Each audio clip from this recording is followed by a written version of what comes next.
watching the station covering all of the DMV. This is DC News Now.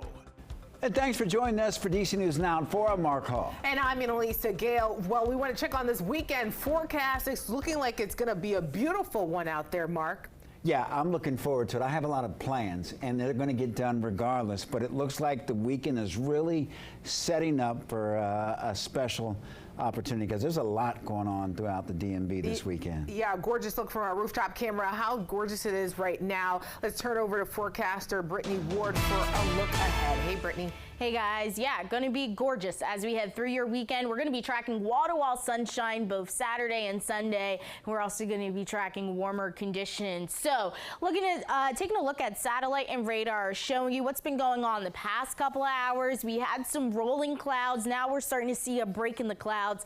Sunshine returning to the area. Starting to see a light drizzle there make its way out towards Manassas, but overall the rest of the area staying dry. High pressure will be our best friend as we head through the evening tonight and even heading into the weekend. That's going to be keeping us quiet as we head through the next couple of days, but then we are going to be keeping an eye out on our next storm system that's going to be bringing us a few showers and storms as we open up next week. So if you're about to head home from work, those temperatures not looking bad out there, still holding on to the 80s across much of the area. 83 currently in DC, 84 as you head over there to Lexington Park, holding on to the upper 70s to lower 80s as you head further off to the north and west, and heading into the weekend we are going to be tracking 90. So keep it here. I have a full check of that weekend forecast and what to expect coming up in just a bit.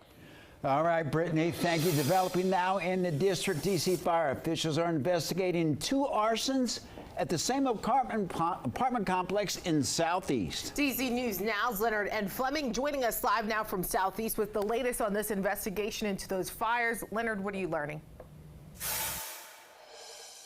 DC fire officials say they have arrested the man in connection with these 2 fires in this complex. Behind me, his name is Michael Hawkins, 53 years old, and his cousin tells me that she believes he is mentally ill. I'm shooken up. I'm scared for my life, my kids. Sharonine Stevenson says that her first-floor apartment was allegedly set on fire both Thursday and Friday morning by her cousin. We were able to get out yesterday. It could have been us inside. This is very traumatic for me. Stevenson tells DC News Now that her unidentified cousin, who she says suffers from a mental illness, tossed a Molotov cocktail through her window Thursday morning. She and her 2 young children barely escaped, she says. He then returned Friday morning and started another fire when they weren't home, she says. If I would have made the decision to stay there, we would have been in there, and we could have been not here. Stevenson's apartment now shows black soot everywhere and burned out furniture and walls along with a shattered window. Her bedroom mattress also was lost. DC fire officials declare this a double arson attack. Both of these arsons appear to be targeted. We do have a person of interest that we're going to be actively seeking out. Yeah, it's so disheartening. Emmanuel Faladoon lives in the apartment above Stevenson's unit. He thought the first fire was the worst part. Until the one of this morning happened.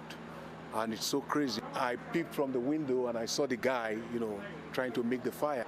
Faladoon says he tried to confront the man before he escaped. The whole thing was just, why are you doing this?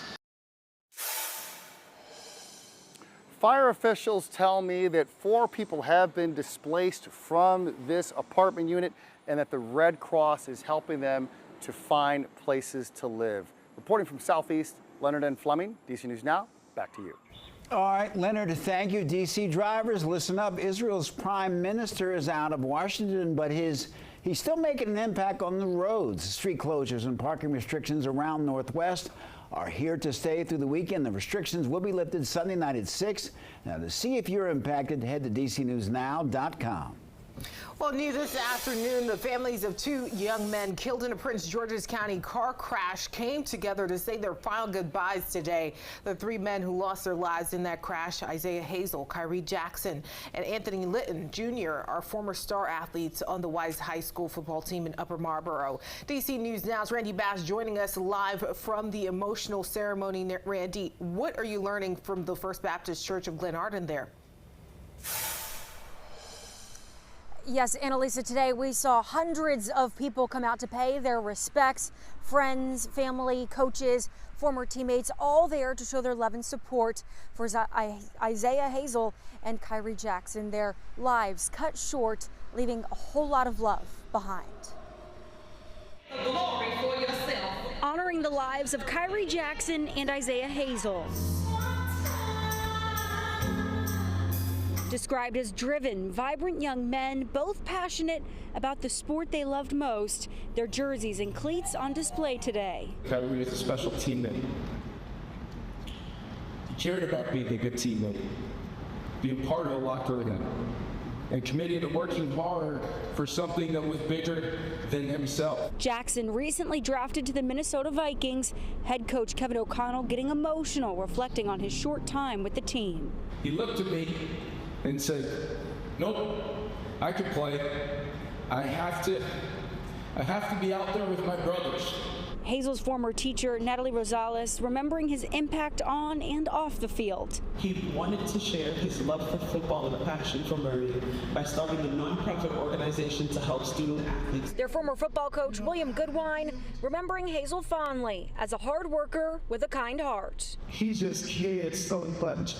His heart was bigger than his body.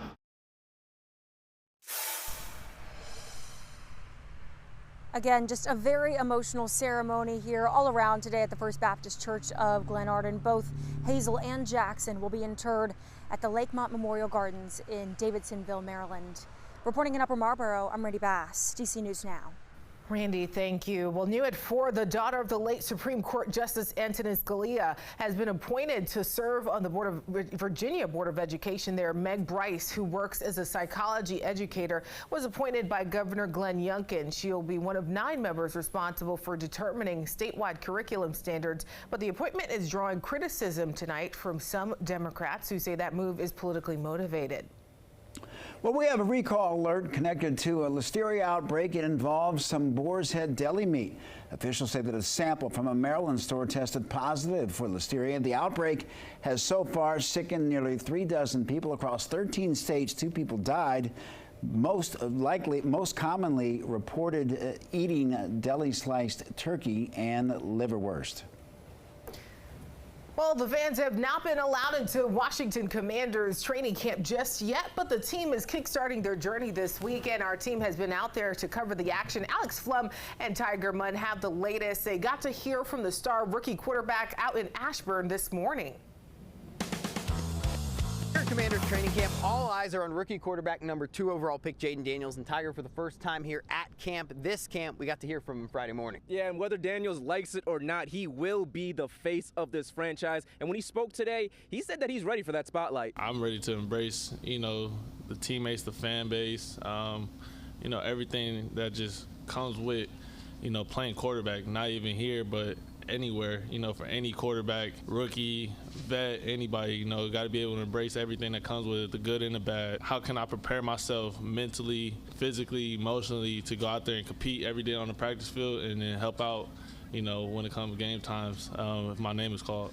And Tiger, Jayden Daniels continues to stay humble, but things are going to get more intense and the expectations are just going to get bigger and bigger for him. Pads are going to be coming out, 11 on 11, preseason games are going to come, and we're going to see how he handles it all. Yeah, we'll see how Daniels handles all of that. They won't practice Saturday, but on Sunday, that's when the things start happening. That's when the fans start coming, a lot more excitement, and the fans get their first chance to see Jayden Daniels live. You're excited to see Jayden Daniels, and you're excited to see Tiger Munn out here covering it on Sunday.